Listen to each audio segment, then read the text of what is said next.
también. Hoy día vamos a comenzar con la primera clase correspondiente a la unidad de columna, que se denomina Introducción a la columna vertebral. En esta clase pretendo que comprendan los aspectos más esenciales que tienen relación con la columna vertebral para poder así entender también cuando analicemos segmento a segmento. Ya con esta primera clase nosotros vamos a entregar toda la información necesaria para que puedan entender la biomecánica de la columna cervical, torácica, lumbar. ¿Ya? Entonces vamos a hablar bastantes generalidades y vamos a ir haciendo hincapié en ciertas cosas importantes. Entonces, lo primero que debemos ver es que, como introducción, la columna vertebral va a formar parte del esqueleto axial. Ya nosotros en esta imagen que tenemos al lado, esta imagen que podemos observar acá, ¿cierto? Podemos ver un esqueleto axial que está compuesto por la columna vertebral como eje central. Vamos a tener el cráneo, las costillas y el esternón, ¿ya? Todas esas estructuras van a formar parte del esqueleto axial, siendo las extremidades, extremidad superior y extremidades inferiores junto con la pelvis, parte del esqueleto apendicular, ¿ya? Entonces, siempre va a existir una interdependencia en todos estos segmentos. La posición del cráneo va a alterar mi columna cervical y viceversa, o cualquier parte de mi zona cervical dorsal podría alterar también la columna lumbar, por ejemplo. ¿Ya? Entonces siempre va a existir una interdependencia funcional entre todas estas estructuras que forman parte del esqueleto axial. Dentro de las funciones principales que tiene la columna vertebral, podemos ver, ¿cierto?, que funciona como sostén del cuerpo, es la estructura que también genera, ¿cierto?, la transmisión de carga. Todo el peso de la cabeza, por ejemplo, baja por las vértebras, ¿cierto?, cruza la pelvis y se ejerce al suelo. Todo el peso del tórax, por ejemplo, también, ¿cierto?, es también mantenido por este eje central que corresponde a la columna vertebral. También la columna, junto con algunas estructuras del esqueleto axial, me va a generar esta función de protección, en donde, por ejemplo, acá puedo ver toda esta parrilla costal que me va a dar protección a los pulmones, al corazón, al vaso y al hígado, ¿cierto? El cráneo, la bóveda craneal que me va a dar protección al encéfalo, y la misma columna vertebral por dentro se va a generar el canal medular por donde va a pasar la médula espinal, lo cual o la cual va a proteger esta vértebra, ¿cierto?, en todos los distintos niveles vertebrales o segmentos cervical, torácico, lumbar. Ahora, tal como le había dicho recientemente, la columna vertebral se va a dividir en 4 regiones. Vamos a tener primero la región cervical, ¿cierto?, que es la más superior, en donde vamos a encontrar 7 vértebras, ¿ya?, que se van a contar de la siguiente manera, desde C1 hasta C7. Luego, inferior a ellas, voy a encontrar la región torácica. Acá voy a encontrar 12 vértebras que se van a contar de la siguiente manera, desde T1 hasta T12. Vamos a tener luego la columna lumbar, que está compuesta por 5 vértebras, en donde las voy a denominar desde L1 hasta L5, y voy a tener, ¿cierto?, vértebras que van a estar fusionadas, que se van a denominar la zona sacrocoxígea. En esta región de acá que puedo ver, este es el sacro. El sacro consta de 5 vértebras fusionadas, que los vamos a denominar S1, S2, S3, S4, S5, y voy a tener la zona coxígea, que puede tener entre 4 a 5 vértebras también fusionadas. Entonces la gran diferencia entre estas zonas cervical, torácica, lumbar y la sacrocoxígea es que en esta sacrocoxígea yo tengo las vértebras fusionadas. Por lo tanto, como tengo 5 en el sacro y de 4 a 5 en la zona coxígea, voy a tener un total de 9 a 10 vértebras, ¿ya? Por lo tanto, todas estas vértebras en conjunto forman lo que es mi columna vertebral. Entonces, acá podemos ver una imagen vista desde el plano sagital de la columna vertebral, en donde puedo observar que se encuentra, ¿cierto?, específicamente formada por vértebras. Acá puedo ver la vértebra C1, C2, C3, C4, C5, C6, C7 y aquí ya comenzarían las zonas torácicas hacia abajo, hasta llegar a esta última, ¿cierto? Esta que correspondería a L5.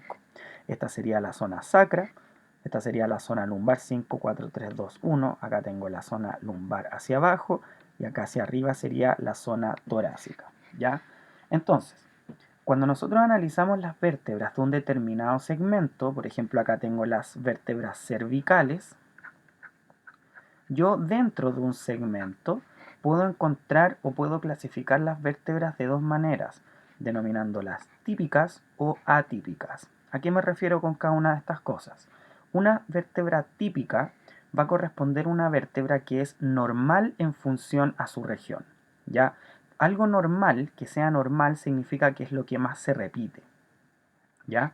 Y las atípicas son aquellas anormales en función a su región. Entonces, en la zona cervical yo voy a encontrar tres vértebras atípicas, ¿ya? Las vértebras atípicas pueden ser por dos formas o pueden ser por dos cosas. Una, porque forman parte de vértebras de transición, si me equivoqué en escribir les pido disculpas, siempre tengo problemas con el SC, y las otras es porque sean distintas en forma, distintas en forma, ¿ya? Entonces, ¿cuál es una vértebra de transición, por ejemplo? Una vértebra de transición es la primera y la última de un segmento, ¿ya? En el caso de C1 no aplica de transición porque esta es distinta en su forma. Entonces en cervical las atípicas serían el atlas, el axis, perdón, C2 y la vértebra C7. C1 y C2 serían distintas porque tienen una forma muy particular. C1 es un anillo, ¿cierto? Y C2 tiene esta característica que es el proceso odontoides.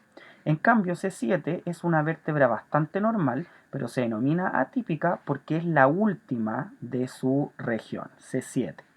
Las típicas, en este caso, corresponderían a C3, C4, C5 y C6, ¿ya? Porque son todas bastante similares, no tienen grandes diferencias entre ellas. En la región torácica voy a tener vértebras también típicas y atípicas. Torácica, las atípicas, voy a poner una A nomás, corresponderían solamente a las vértebras de transición, o sea, a la primera y a la última de este segmento, que sería T1 y T12.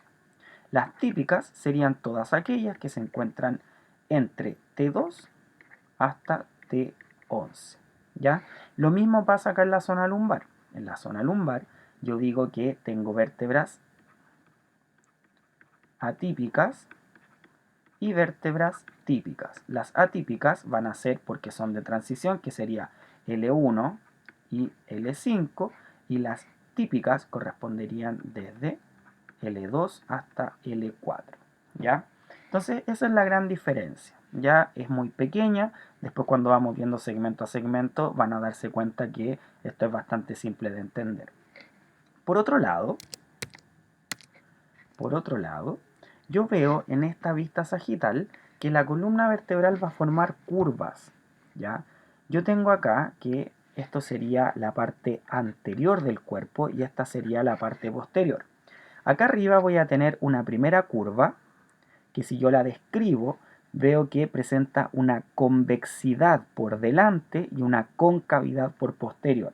Esta curva se llama lordosis cervical. Luego tengo acá en la zona dorsal otra curva que es en sentido opuesto, en donde puedo ver que la convexidad se encuentra por posterior y la concavidad por anterior, las cuales se denominan cuando tienen esta característica como cifosis.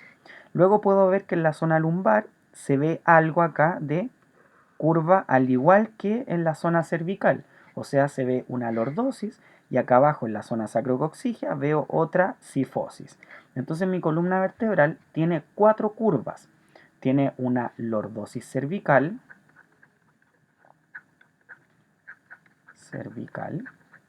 tiene una cifosis dorsal,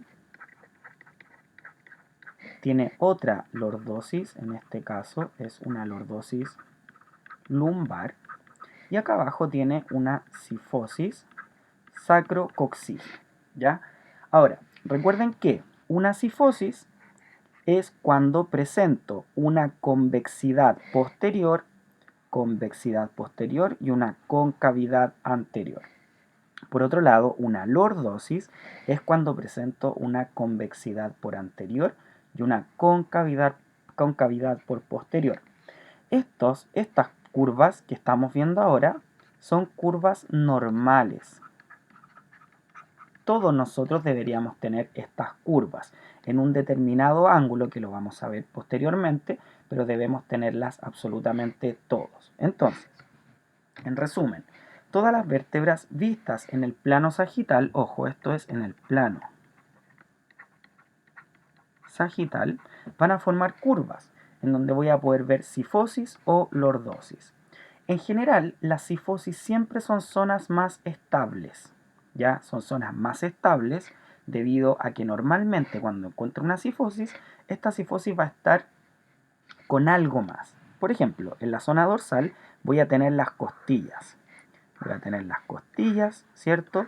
Y por delante voy a tener el esternón, por lo cual esta zona queda muy estable y muy rígida. Acá abajo, en esta otra cifosis, recuerden que acá tengo la pelvis. Por lo tanto, esta zona también queda muy estable porque se relaciona con otras estructuras. En cambio, las lordosis son normalmente zonas menos estables porque no se relacionan con otros segmentos óseos. Acá mi cuello, mi columna cervical, queda totalmente libre y mi zona lumbar también. Y esto, si ustedes se ponen a pensar, normalmente cuando a una persona le duele la columna o se queja de dolor de columna, una algia, normalmente lo hace en la zona del cuello o en la zona lumbar. Eso es súper clásico. Por lo tanto, estas son zonas que son más predisponentes a sufrir lesiones, y la estabilidad de la lordosis está dada solamente por la musculatura. Acá tengo grandes músculos en el cuello que van a intentar estabilizar esta zona, y acá en la zona lumbar también voy a tener grandes músculos que van a tratar de estabilizar todo este segmento, que los vamos a ver cuando vamos analizando cada segmento de la columna vertebral. Si hablamos un poquito más de las curvaturas, acá tengo la misma imagen, pero ahora lo encerré con un círculo azul para las lordosis. Fíjense que va con una lordosis cervical y una lumbar. Y acá en verde encerré la cifosis torácica y sacrocoxígea. ¿Cuál es el origen de estas curvas? Hablemos primero de las lordosis. Las lordosis son curvas adquiridas, o sea, se generan durante el periodo en donde un niño o un bebé empieza a generar distintos hitos motores. Por ejemplo, en la zona cervical se genera esta curva cuando se empiezan a activar los músculos extensores de cabeza, cuando el niño o el bebé dentro de los primeros meses empieza a generar una extensión de cabeza. Por eso es importante que los bebés, cuando están recién nacidos, ¿cierto? Y dentro de los primeros meses, nosotros los pongamos en decúbito prono. No estén siempre de espalda, porque si están siempre de espaldas, ellos no van a generar una activación de los extensores de cabeza, solo van a estar flexionando, ¿ya? Que la flexión es una postura natural, después vamos a ver por qué. Entonces es súper importante que a los niños nosotros los pongamos en decúbito prono para que ellos traten de levantar la cabeza y mirar su entorno, descubrir su entorno. Es así como se genera la activación de los músculos extensores de cabeza y así generan la lordosis cervical. Por otro lado, la lordosis lumbar se empieza a generar a partir de los 7 meses más o menos, cuando el niño empieza con el gateo, empieza a sentarse y empieza a caminar. Eso genera, ¿cierto?, una erección de la columna, o el tronco se erecta, ¿cierto?, se pone en posición vertical, y eso conlleva a una activación de la musculatura de columna lumbar para poder mantener estable el segmento. Por eso es importante que los niños pasen por estas etapas, ya sobre todo dentro de la más importante es la sedestación, que los niños se sienten. Hay muchos niños que no gatean, ya no es una etapa obligatoria, pero que caminen sí. Todo niño debe caminar a menos que tenga problemas neurológicos u ortopédicos. Por otro lado, La cifosis, que son sacrocoxigia y torácica, estas curvas, ¿cierto?, vienen innatas. Nosotros nacemos con esa curva. Cuando el feto, en el periodo embrionario, se empieza a generar con una cifosis. Está de esta manera, siendo esto anterior y esto posterior. El feto es así. Luego, cuando ya nace el bebé, empieza a generarse la postura normal, que sería de esta manera. La lordosis cervical, la cifosis torácica, la lordosis lumbar y la cifosis sacrocoxigia. Pero cuando nacemos y en nuestro periodo embrionario estamos siempre flexionados. Por lo tanto, ¿cierto?, desde la formación del feto, ésta adopta una posición cifótica, por lo cual la cifosis es una curva que se ha consolidado, no modificado. Entonces esta curva torácica y la curva sacrocoxigia se consolidan ya cuando estamos en desarrollo. Acá podemos ver otra imagen en donde vemos, ¿cierto?, esta es anterior y esto es posterior, una columna en un plano sagital en donde observo los ángulos que tiene cada una de las curvas. La región cervical o la lordosis cervical tiene un ángulo normal entre 30 a 35 grados. Eso es lo normal, ¿ya? En el caso de la cifosis torácica, el ángulo normal es de 40 grados. En el caso de la lordosis lumbar tengo 45 grados. Acá no mido porque es un hueso completo, no son varios huesos que lo conforman. ¿Cómo mido estos ángulos? Por ejemplo, tomo la primera vértebra cervical, esto sería C1, y veo el eje que genera su cuerpo con respecto a la horizontal. Fíjense que acá tengo este que sería el eje, trazo una línea, y luego voy a tener la última que sería C7. Hago lo mismo, trazo una línea que pase por el eje del cuerpo vertebral en el plano sagital y donde se intersecten, ese va a ser el ángulo de esa región. Ahora, radiológicamente existen otros métodos como es la medición del ángulo de Cobb. Ya existe otra forma para medirlo no de esta manera. Por ejemplo, si nosotros tenemos una radiografía acá donde aparece una curva, imaginemos que aparece acá la región cervical. Para poder medir esto yo tendría que trazar una línea para acá y otra para acá y probablemente el ángulo o estas dos líneas se intersecten fuera de la radiografía. Por lo tanto, lo que yo hago es estas líneas que tengo acá del cuerpo vertebral, trazo una línea, si este es C1 inferior, que sea perpendicular, o sea que acá forme 90 grados, y hago lo mismo con C7, pero en C7 debo trazar una línea que sea en sentido superior, también perpendicular. Y estas líneas donde se juntan acá, yo debo medir este ángulo. Ese ángulo es el mismo ángulo de acá, ¿ya? Este método para medir radiológicamente las curvaturas lumbares, o no lumbares, perdón, las curvaturas de columna, se llama ángulo de Cobb, ¿ya? Que normalmente utilizan los radiólogos. En el libro Newman lo hace así, pero si yo calculase esto, sería exactamente lo mismo, ¿ya? Hablemos ahora de la anatomía de una vértebra tipo. Una vértebra tipo es una vértebra normal, la vértebra que más se repite. Nosotros en general tenemos como una vértebra modelo que en las distintas regiones esta se puede ir modificando, ¿ya? Entonces una vértebra modelo o vértebra tipo, nosotros vamos a encontrar en ella todos estos procesos o estructuras que forman parte, pero solo los negros, ¿ya? La vértebra tipo son solo o una vértebra tipo, todas las vértebras, ¿cierto?, presentan estos reparos óseos que están en negro. Por ejemplo, vamos a tener procesos transversos que serían estos de acá, procesos transversos. Vamos a tener pedículos, que son estas regiones de acá, pedículos. Vamos a tener sincóndrosis, que esa es la articulación entre el cuerpo vertebral y el disco intervertebral, que acá no se vería. Vamos a tener el cuerpo vertebral, que correspondería a esto. Vamos a tener un conducto vertebral, ¿cierto?, que correspondería a esto de acá. Ese sería el conducto vertebral. Vamos a tener un disco intervertebral que correspondería a la parte, ¿cierto?, que une dos vértebras. Si tengo dos vértebras, normalmente yo tengo una vértebra superior tengo el disco intervertebral y acá tengo otra vértebra. Por lo tanto, en esta parte superior y en la parte inferior yo voy a encontrar un disco. Y la articulación entre ellos se llama sincóndrosis, ¿ya? Que sería esta de acá. Voy a tener procesos articulares que van a ser las también llamadas facetas, que serían estas de acá, en donde voy a tener dos por superior y dos por inferior, que serían estas de acá. Voy a tener láminas, que son estas regiones de aquí, láminas, y voy a tener un proceso espinoso, que sería el de acá. Todo eso que está en negro, todas las vértebras, o la gran mayoría de las vértebras, excepto C1 y C2, las tienen. Todas las vértebras lo tienen. C1 y C2 son unas grandes excepciones. Ahora, ¿qué nos diferencia, cierto, las vértebras tipos de las distintas regiones? Dijimos que esto negro, todas las tenían, excepto C1 y C2. C1 y C2 son como otra cosa aparte. Eso lo vamos a estudiar aparte. Pero por ejemplo, C3, C4, C3, C4, C5, C6 y C7 van a tener algo que se llaman procesos unciformes, ¿ya?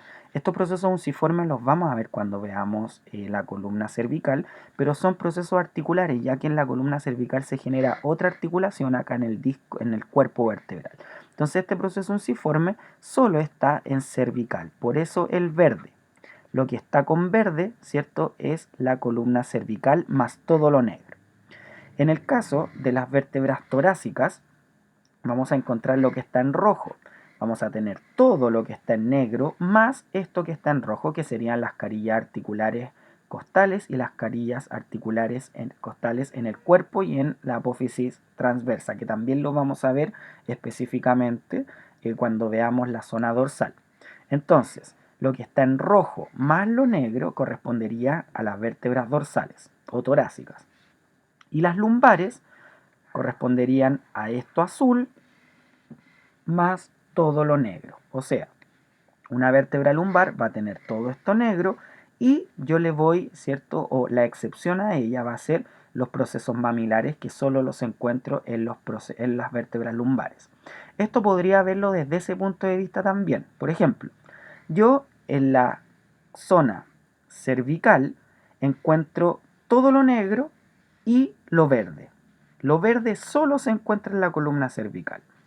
Lo azul, ¿cierto?, se encuentra solo en las vértebras lumbares y esto rojo se encuentra solo en las vértebras torácicas o dorsales. Pero acá lo importante que a mí me interesa que ustedes entiendan es los componentes que tiene una vértebra tipo, una vértebra normal, una vértebra modelo. La vértebra modelo tiene todas estas cosas que pudimos ver recientemente. Acá tengo otra imagen que a mí me gusta bastante. Estos son dibujos de un libro de un autor que se llama Manohar Panjabi, en donde me muestran los distintos reparos óseos que va a tener una vértebra lumbar. Acá puedo ver el cuerpo o vertebral body, por eso aparece BB o VB. Acá voy a tener el pedículo. Vamos a ir viéndolo acá como en sagital y en horizontal. Acá está el cuerpo, que ya lo analizamos acá, cuerpo. El pedículo, que está ahí, si yo analizo el pedículo, los voy a encontrar acá en esta imagen, pedículos. Luego tengo el proceso transverso, que sería este de acá, proceso transverso, que si lo miro sería este de acá, TP. Tendría el proceso espinoso, ¿cierto?, que es lo que más se nota por posterior, que sería esto mismo de acá, ¿cierto?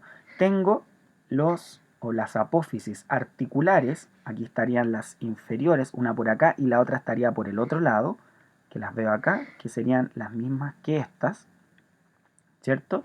Y las superiores, que serían estas de acá, las apófisis articulares superiores, que corresponderían a estas de aquí, ¿ya? Entonces, todo eso, ¿cierto?, lo puedo observar en esta vértebra tipo. En este caso, lo que yo le voy a sumar, ¿cierto?, a esta vértebra tipo es algo que se denomina el proceso mamilar, ¿ya? El proceso mamilar se encuentra muy cerca acá de la faceta articular. Debería ser esto de acá el proceso mamilar. ¿ya? El proceso mamilar es un reparo óseo en donde se inserta un músculo muy importante en la columna lumbar, que es el músculo multífido. Después vamos a tener varias clases de lumbar porque es como lo más importante, y vamos a tratar de entender todo esto de la vértebra tipo lumbar, ¿ya? Acá veo un poquito sobre la disposición trabecular que tiene una vértebra. Recuerden que cuando vimos la clase de cadera, nosotros dijimos que el cuello y la cabeza del fémur tenía eh, unas disposiciones trabeculares bien particulares. Lo mismo pasa acá en la columna vertebral, específicamente en las vértebras. Yo voy a tener dos grandes sistemas trabeculares, ¿ya? Que van a ser específicamente esta de acá, que es este sistema vertical, ¿ya? Y voy a tener estos sistemas arqueados, ¿ya? Que se van, ¿cierto?, desde el cuerpo vertebral hasta los distintos reparos óseos que están por posterior al cuerpo vertebral. Cuando estas dos se juntan, yo obtengo esta visión final, en donde fíjense tengo reparos óseos para todos lados, pero me queda esta región, ¿cierto?, que me queda sin trabéculas, y en el plano sagital fíjense que me queda esta región sin trabéculas. Por lo tanto, estas regiones que yo achuré son las que normalmente se fracturan en una vértebra porque son las zonas más débiles de una vértebra. Acá en esta imagen podemos ver una fractura por compresión, ¿ya?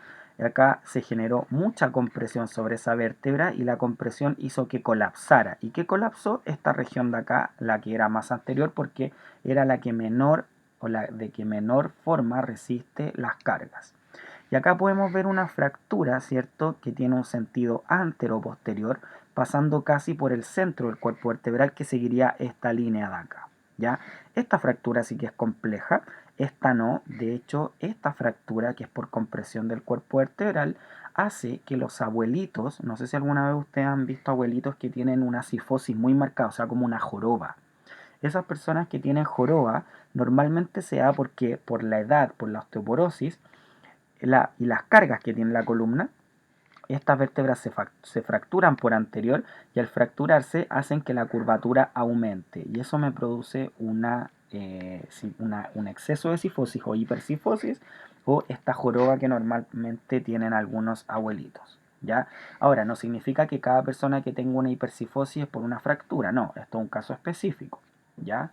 Cuando tienen estas fracturas es casi imposible de tratar porque el abordaje quirúrgico debería ser por anterior, y anterior en la vértebra torácica yo tengo todo el mediastino, tengo el corazón, ¿cierto?, la pared posterior del corazón, tengo miles de cosas que es mejor dejarlo así a que operar, porque si opero puedo generar iatrogenia, o sea, puedo dañar más al paciente, ¿ya? Este concepto es importantísimo, el de unidad funcional vertebral. Este concepto me va a servir mucho para poder describir el comportamiento mecánico que van a tener los distintos niveles cervicales, ¿ya? Cuando yo hable de una unidad funcional vertebral, o también llamada UFV, voy a estar hablando siempre de dos vértebras más su disco intervertebral y todos los ligamentos que los rodean. En esta imagen de acá yo estoy viendo una unidad funcional vertebral porque tengo una vértebra y dos vértebras, un disco intervertebral ahí al medio, y acá tengo todos los ligamentos que se relacionan con este par de vértebras, ¿ya? Ahora, ¿cuáles van a ser los ligamentos que se relacionan? Voy a tener, acá siempre a mí me gusta que ustedes lo digan en orden, o sea, no que los digan ustedes, sino que se los aprendan en orden. Partamos de anterior a posterior. El más anterior va a ser el ligamento longitudinal anterior, que cruza todos los cuerpos vertebrales por anterior. Voy a tener acá el ligamento longitudinal posterior, que tiene el mismo recorrido que el ligamento longitudinal anterior, pero por la parte posterior del cuerpo vertebral. Luego voy a tener los ligamentos amarillos, ¿cierto? Ligamento amarillo. Hacia los lados voy a tener los ligamentos intertransversos, ¿cierto? No, acá no aparece, allá aparece intertransversos. Voy a tener más posteriormente el ligamento supraespinoso y el ligamento interespinoso. Si nosotros dibujamos una vértebra de lado, porque aquí no se ve mucho, discúlpenme el dibujo, es muy penca, pero para que se entienda nomás. Acá tengo los procesos espinosos, que es lo que yo me palpo en la vértebra cuando la toco por posterior. Y acá yo voy a encontrar dos ligamentos que son los más posteriores que no se ven acá. Voy a tener por acá encima de los procesos espinosos el supraespinoso. Y entre los procesos espinosos voy a tener el interespinoso.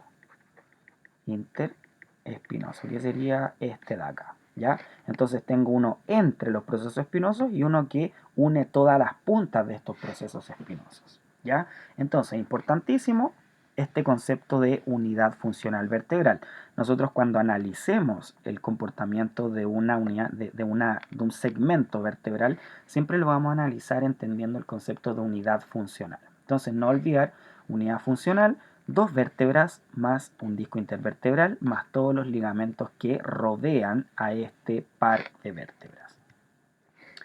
Ahora, cuando yo analizo una unidad funcional vertebral, fíjense acá tengo una vértebra 1, una vértebra 2 y acá tengo, ¿cierto? Aquí el disco intervertebral y acá lo único que no aparece son los ligamentos. Voy a cambiar el color para que se vea mejor, un poquito. Acá. Cuando yo hablo de una unidad funcional vertebral, yo voy a entender que en esta unidad funcional vertebral yo voy a encontrar tres articulaciones y por eso lo voy a denominar como un sistema triarticular. La primera articulación la voy a encontrar acá, que sería entre los cuerpos vertebrales, ¿cierto? Y el disco intervertebral. A esto yo le voy a llamar el pilar anterior. Pilar anterior que va a estar conformado por una sincóndrosis. ¿Ya? Esta articulación entre los cuerpos vertebrales y el disco intervertebral, recuerden que se denomina sincóndrosis. Y por posterior voy a encontrar esta articulación que sería la articulación facetaria. Pero voy a tener dos, voy a tener una por el lado izquierdo y una por el lado derecho que acá no se vería. Entonces eso va a corresponder al pilar posterior, que serían las dos articulaciones facetarias. Si yo esto lo dibujara desde arriba, voy a tratar de hacerlo, yo soy muy malo para el dibujo, tengo que acá está el cuerpo vertebral, acá tengo los pedículos, tengo el proceso transverso, las láminas y el proceso espinoso. Por acá pasa la médula espinal, ¿ya? Acá yo voy a tener, acá obviamente no se ve, pero en esta región y en esta región voy a tener articulaciones facetarias, una por este lado y otra por este lado. Y aparte voy a tener esta articulación que sería la sincóndrosis. Por lo tanto, a esto yo le llamo el sistema triarticular, que me forma como una especie de triángulo. Es por estas articulaciones por donde la carga pasa, ¿ya? Entonces voy a tener un gran pilar por anterior que va a estar formado por los cuerpos vertebrales, ese sería el pilar anterior por donde pasa la gran cantidad de la carga por el cuerpo vertebral, y también voy a tener estas zonas de contacto que van a ser las articulaciones facetarias o cigoapofisiarias, que son dos, ¿ya? Que serían parte del pilar posterior. Entonces, si yo tengo un 100% de carga que pasa por una unidad funcional vertebral, vamos a poner 100 newtons, 100 newtons que pasan por una unidad funcional vertebral, yo voy a tener que por el pilar anterior van a pasar 80 newtons y por el pilar posterior van a pasar 20 newtons. Pero como el pilar posterior está formado por dos articulaciones, por cada articulación van a pasar 10 newtons. Y esto es importante que lo entiendan, porque esto me dice que el que recibe la mayor cantidad de cargas es el cuerpo vertebral, es la estructura que está hecha para poder recibir la carga, ¿ya? Entonces, la sincóndrosis funcionalmente, ¿cierto? Los dos cuerpos vertebrales más el disco intervertebral, me van a dar la función de soportar cargas, ¿ya? Además, van a definir cuánto se puede mover esa unidad funcional, ¿ya? Eso lo delimita acá la sincóndrosis. Por otro lado, las articulaciones facetarias, que son estas de acá, van a tener la función de determinar la dirección y el tipo de movimiento, o sea, hacia dónde me puedo mover o no me puedo mover. Después vamos a entender que estas articulaciones facetarias van a tener distintas disposiciones en el espacio. Y esas distintas disposiciones en el espacio van a ser, por ejemplo, que la columna cervical pueda generar movimientos en los 3 planos, la columna dorsal pueda generar movimientos solo en 2 planos y la lumbar también. Esta de acá sería un ejemplo de una unidad funcional cervical.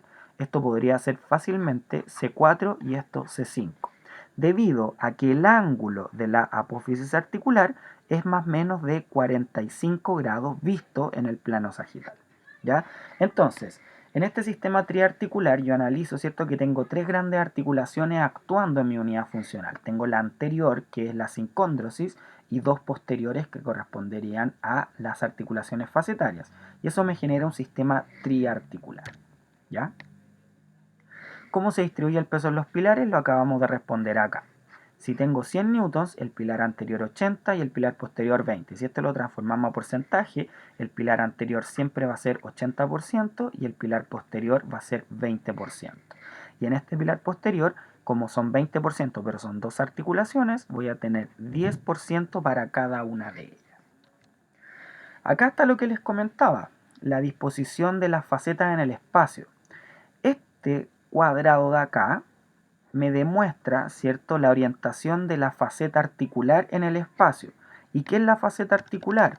Vámonos para atrás. Acá nosotros vimos, ¿cierto?, que esta de acá era la faceta. Por lo tanto, esta faceta tiene una determinada orientación en el espacio, ¿ya? Puede estar, aquí fíjense que su cara está mirando hacia medial y posterior. Hay otras que solo miran hacia posterior y así vamos a ir analizando cada una. Lo mismo acá. Fíjense acá, esta es la faceta articular y tiene una orientación específica. No todas son así, sino que van cambiando, ¿ya? Acá puedo ver, esta sería la orientación facetaria de la columna cervical, en donde encuentro un ángulo de 45 grados entre el plano horizontal y el plano sagital, ¿ya? Acá puedo ver la orientación de la región torácica, que tiene una angulación de 60 grados desde el plano horizontal y luego tiene una rotación en el plano horizontal de 20 grados. Y fíjense acá esta disposición facetaria que corresponde al lumbar. Esta disposición en lumbar, fíjese que tiene una orientación de 90 grados en el plano, ¿cierto?, o con respecto al plano horizontal, y tiene 45 grados, ¿cierto?, de rotación en ese mismo plano horizontal. Pero esto, recuerden, lo vamos a analizar cuando veamos cada una de las partes de la vértebra. Pero acá me interesa que noten que tienen disposiciones distintas, muy distintas. Una estructura importantísima también que forma parte de la columna vertebral es el disco intervertebral, ¿ya? Este disco intervertebral es aquella estructura que se encuentra entre dos cuerpos vertebrales y corresponde a cerca del 25% del total de la altura de la columna. O sea, si yo tengo una columna vertebral que mide 1 metro, ¿cierto?, 25 centímetros de altura van a corresponder a la sumatoria de todos los discos intervertebrales, ¿ya? Este disco está formado por 2 estructuras anexas entre sí.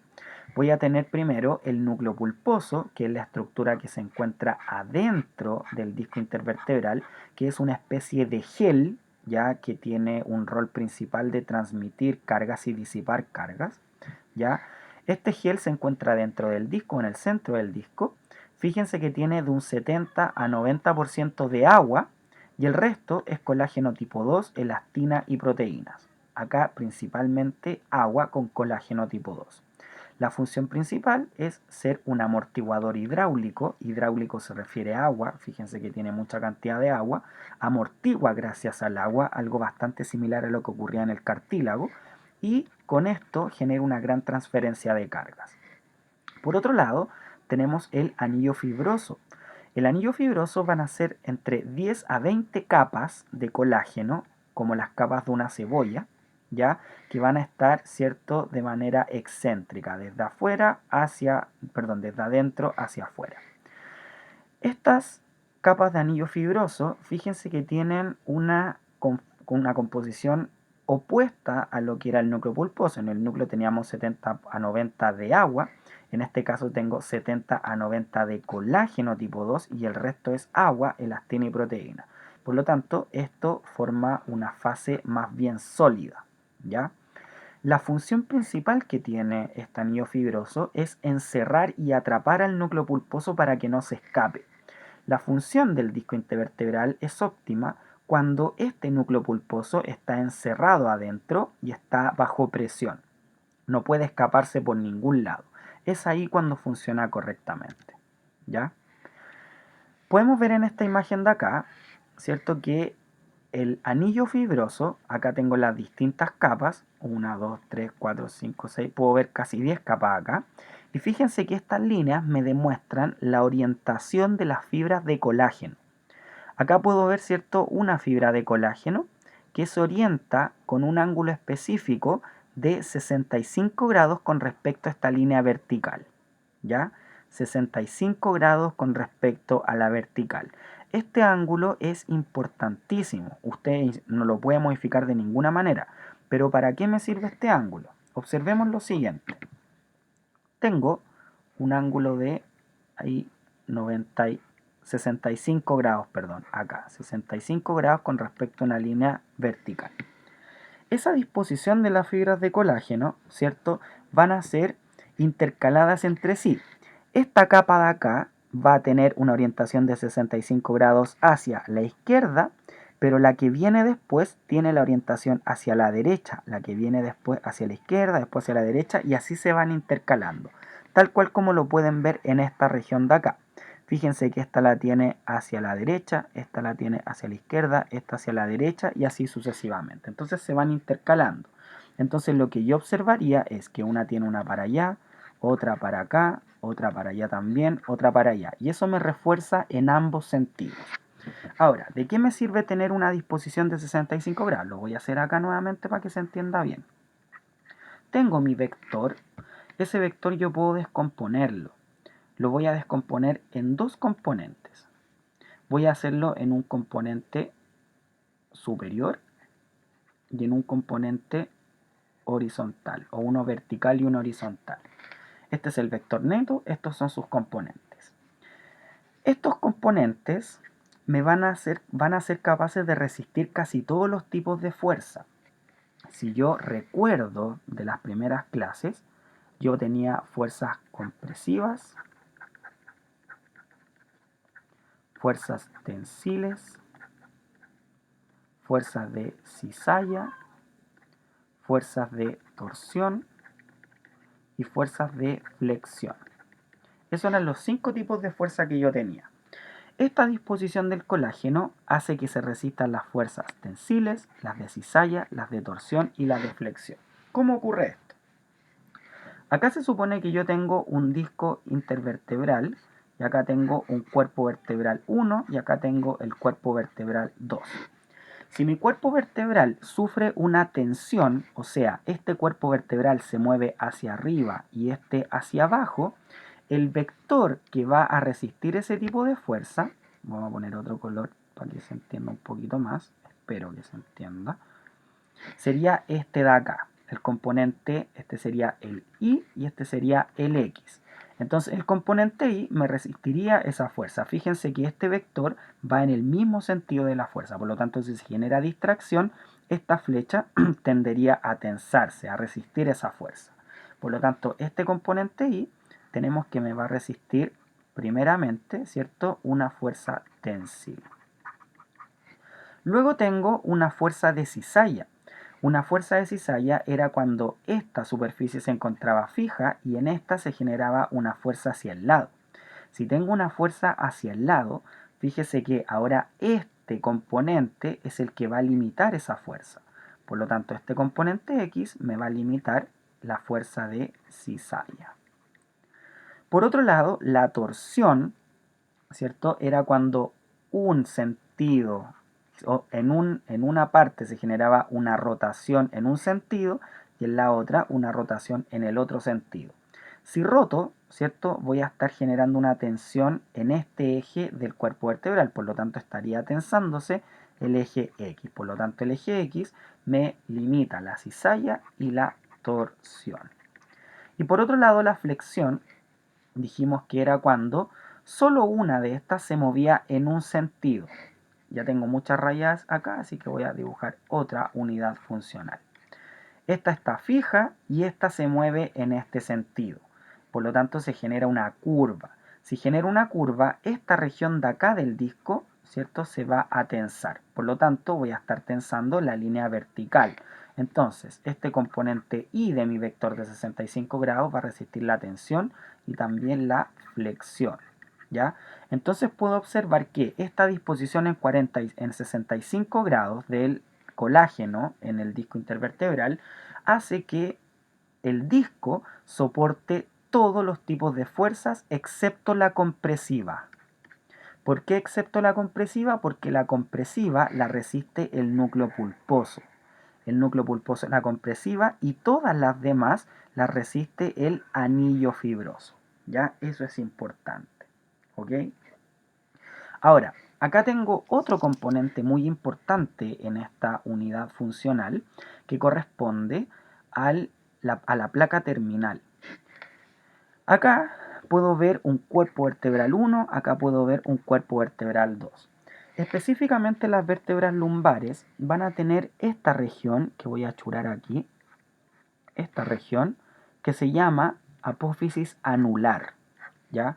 Si yo veo una vértebra lumbar por arriba, yo voy a ver que la parte central está como más hundida que esta parte. Esta parte que está acá queda sobresaliente. Y esa sobresaliente sería esto de acá. Esa de ahí, esta de acá, y eso ocurre por superior y por inferior. ¿Ya? Esas son las apófisis anulares. Entonces, como acá me queda esta hendidura al medio, que si recuerdan es muy parecido a lo que pasaba con la cabeza del radio, que era como algo así, ¿cierto? Acá tenía una concavidad que se llamaba fobia. Esa concavidad va a estar, ¿cierto?, llena de una estructura que se llama el end plate vertebral o placa terminal. Es importante mencionar que el disco intervertebral no está ni irrigado ni inervado. Es como igual al cartílago, ¿ya? Por lo tanto, a él no le llega sangre ni tampoco se inerva. Por lo tanto, ¿cómo ¿cómo le llega, ¿cierto?, la nutrición a este núcleo pulposo? Este end plate o placa terminal, que es un fibrocartílago, cumple la función de un intermediario para que todas las arterias que llegan hasta acá, ¿cierto? Esas son arterias. Su contenido cruce la placa terminal y entra al núcleo pulposo y vaya, ¿cierto?, a nutrir toda esta estructura. Esa es la función principal del end plate. Ahora, es muy común que el end plate se fracture. Por ejemplo, una carga excesiva hace que esto se fracture. Cuando se fractura el end plate, su proceso de reparación hace que se fibrose. Una fibrosis nosotros la vamos a entender en este contexto como una muralla que va a limitar, ¿cierto?, el paso de los nutrientes hasta el núcleo pulposo. Si no existe nutrición en el núcleo pulposo, este se va a degenerar. Y ahí es cuando nosotros o el médico manda, ¿cierto?, la orden Paquine diciendo que el paciente tiene una degeneración del disco intervertebral. Es porque probablemente hubo una fractura de end plate, que eso sana solito, pero eso hace que no se permita el paso de la sangre para difundir, o de los nutrientes principalmente, no de la sangre, ¿ya? Por lo tanto, eso genera una degeneración, y la degeneración es predisponente a una hernia. Cuando se genera la degeneración acá, se empiezan a romper las capas de anillo fibroso y se produce la hernia. Más adelante vamos a hablar de las hernias, así que no se preocupen aún. Acá tengo, ¿cierto?, para qué sirve esta orientación tan particular de 65 grados, lo mismo que les expliqué acá, no me acordaba que tenía una imagen para eso. Entonces fíjense que en la tensión o distracción, ¿cierto?, el componente vertical es el que genera mayor fuerza, en la cizalla es el componente horizontal, en la torsión también, y en la flexión que falta es el componente vertical. Por lo tanto, esta disposición del vector hace, ¿cierto?, que al descomponerse, ese es el vector neto, se descomponen uno acá y uno acá, estos componentes me ayuden mucho a soportar todos los tipos de fuerza, excepto la compresión, ¿ya?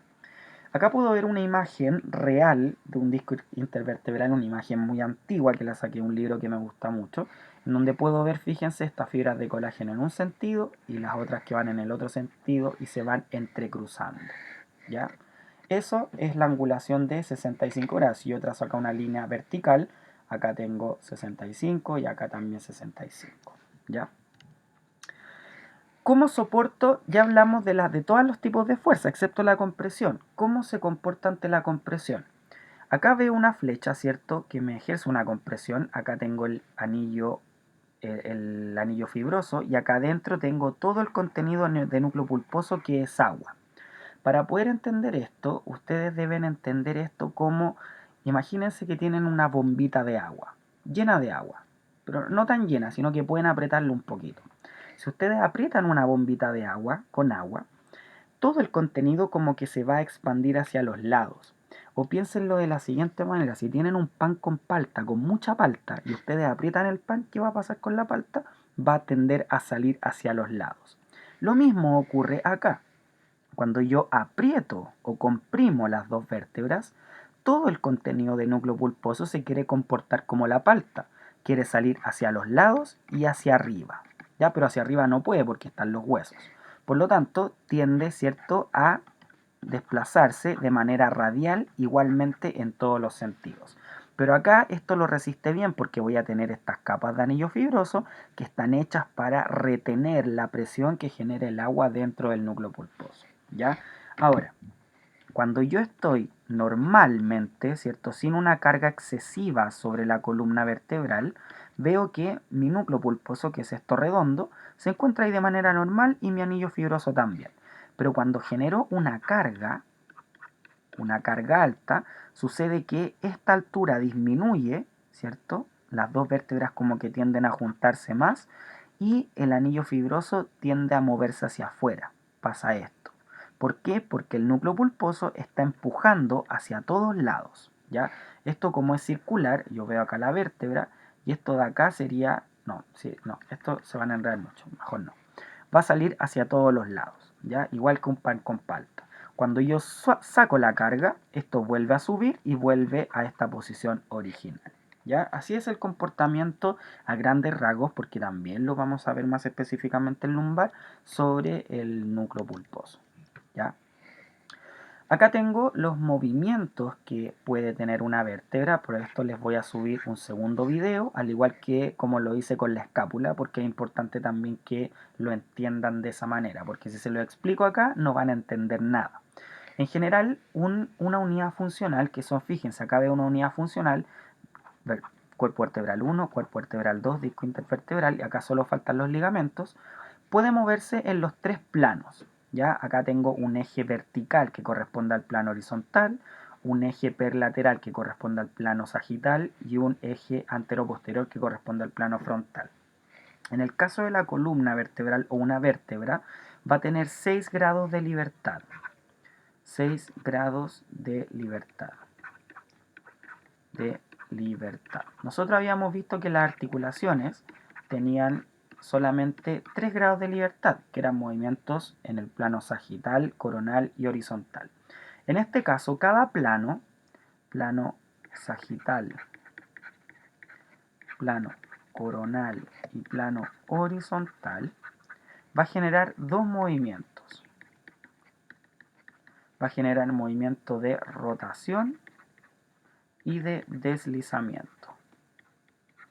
En todos, rotación, deslizamiento, rotación, deslizamiento. Por lo tanto voy a tener 1, 2, 3, 4, 5, 6 grados de libertad. Les voy a subir el video inmediatamente luego de este para que lo vean, ¿ya? En el caso de que sean mis alumnos. Si alguien lo ve en YouTube, no creo que esté disponible. ¿Ya? Esto lo vamos a entender bien en el siguiente video. Ahora, veamos la cantidad de movimientos a grandes rasgos también, porque también lo vamos a ver en cada región, ¿cierto? Los movimientos de flexión y extensión, o sea, los movimientos en los distintos planos, qué segmentos vertebrales tienen mayor aporte. Acá, en estos números, 1, 2, 3, 4, son los grados de movimiento que es capaz de moverse ese segmento, esa unidad funcional. Acá tengo distintas unidades funcionales. Fíjense la unidad C0, C1, C1, C2, C2, C3, C3, C4.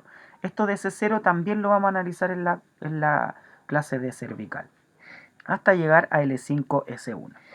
Fíjense que en el movimiento de flexión y extensión yo veo una gran cantidad de movimiento en la zona cervical, media y baja, y en la zona lumbar. Fíjense que lo que menos se mueve en flexo-extensión va a ser la zona dorsal. Lo vamos a ver a muy grandes rasgos esto. Entonces, en el plano sagital, que es el flexo-extensión, las regiones que más se mueven es cervical y lumbar. La dorsal no aporta casi nada. En el caso de la inclinación lateral, movimientos hacia el lado que corresponde al plano frontal, fíjense que voy a tener que la columna cervical tiene una gran cantidad de movimiento y acá voy a ver una gran cantidad, o sea, no gran cantidad, pero una cantidad considerable de movimiento en los segmentos dorsales bajos de T9 hasta T12 y de los segmentos lumbares altos desde L1 a L3. Entonces fíjense que acá puedo ver movimiento en la zona cervical, y voy a ver principalmente movimiento en la región dorso-lumbar. En la región dorsal solita, fíjense que me presenta una muy baja cantidad de movimiento. Eso ocurre en la inclinación lateral. Y miren lo que sucede en la rotación axial. La rotación axial ocurre sobre el eje, perdón, sobre el plano horizontal. Horizontal, ¿ya?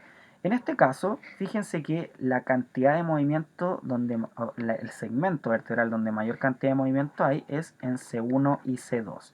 Y esto se explica porque acá está la articulación atlantoaxial, que es la que me permite rotar la cabeza como eje utilizando el diente del axis, ¿ya? Entonces puedo ver que en la región cervical sí tengo una gran cantidad de rotación, en la columna dorsal alta tengo también, lo podría llamar cérvico-dorsal, y en la región dorsal baja y lumbar no tengo casi nada de movimiento. Fíjense que los segmentos de L1 hasta L4 me aportan 1 grado de movimiento. Eso no es nada, absolutamente nada, ¿ya? Entonces si yo sumo en general, tendría casi 5 grados de rotación axial para cada lado, por lo tanto eso es nada. Donde más se mueve en rotación es en la columna cervical y dorsal alta. Ya, vamos a hacer una breve descripción de lo que vamos a, o lo que yo quiero que ustedes entiendan y logren responderme en la prueba. Imaginemos que acá tengo ¿cómo se llama? Una unidad funcional que corresponde a C4 y C5. Cuando yo pregunto qué pasa en la unidad funcional, yo quiero que ustedes me digan todo lo que ocurre en esta unidad funcional cuando se mueve. En este caso vamos a pensar que esto es anterior y esto es posterior, por lo tanto está haciendo un movimiento de flexión. Entonces, en la flexión cervical, yo voy a encontrar todos estos eventos. Primero, yo voy a observar que el cuerpo vertebral rota en sentido anterior. Entonces voy a poner rotación del cuerpo vertebral hacia anterior. Ese movimiento implica también una traslación o deslizamiento hacia anterior. Por lo tanto, lo segundo es una traslación del cuerpo vertebral hacia anterior. Bien, puse lo que ocurría en el cuerpo vertebral. En las articulaciones facetarias que acá no se ven, voy a encontrar, ¿cierto?, que ocurre un deslizamiento en sentido antero superior de las facetas.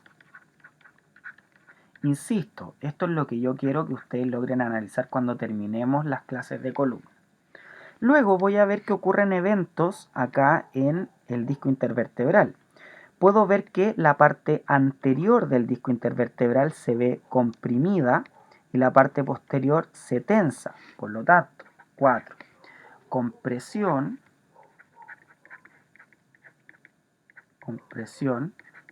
anterior del anillo fibroso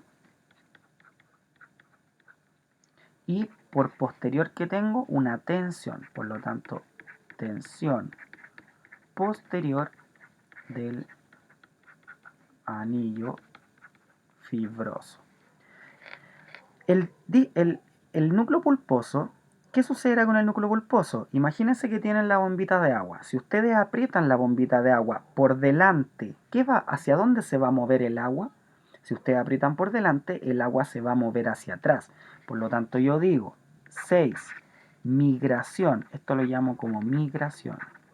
Migración posterior del núcleo pulposo, porque toda el agua se va a ir hacia atrás. Luego, me falta analizar qué pasa con los ligamentos, cuáles ligamentos se van a tensar. Si estoy generando un movimiento hacia anterior, se van a tensar todos los ligamentos que estén posteriores al cuerpo vertebral. ¿Y cuáles van a ser esos ligamentos? Tengo tensión de el ligamento longitudinal posterior, el ligamento amarillo, el ligamento interespinoso y el ligamento supraespinoso. Todos esos ligamentos al hacer flexión se tensan. Y por último, debo analizar qué sucede con el agujero intervertebral. El agujero intervertebral no lo vimos en esta clase, pero lo vamos a ver más adelante. Es un agujero que se forma entre dos segmentos vertebrales, que es por allí es donde sale la raíz nerviosa de la médula, ¿ya? Entonces yo sé que en la flexión el agujero intervertebral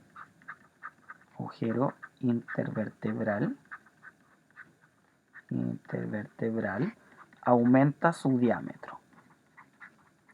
Esto es lo que yo quiero que ustedes aprendan y entiendan qué es lo que sucede tanto en nivel lumbar, torácico y cervical. Así que esto es como un breve resumen de lo que debemos aprender de la biomecánica y fisiología articular de la columna vertebral, ¿ya? Entonces, como nosotros no podemos estudiar en un mismo momento toda la columna vertebral, lo analizamos a través de unidades funcionales. Por eso es importante la unidad funcional, ¿ya?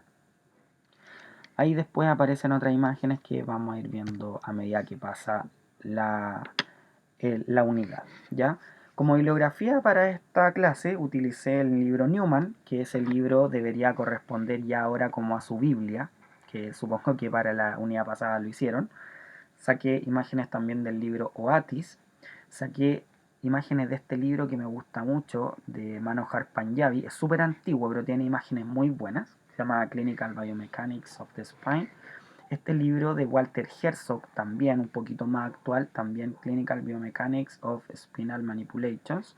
Y este libro de Bogduk, ya que también es importante y es muy bueno, sobre todo en la anatomía clínica. Es como una especie de Moore, pero solo de columna, ¿ya? Así que les recomiendo que comiencen a leer el Newman, el capítulo de columna, para que puedan estar atentos a lo que viene y empiecen a conocer el lenguaje de cómo se habla. Ya chicos, cualquier duda, ustedes saben dónde encontrarme, así que estaré atentos a ellas. Que tengan buen día, buena tarde o buena noche, dependiendo de cuando estén viendo este video.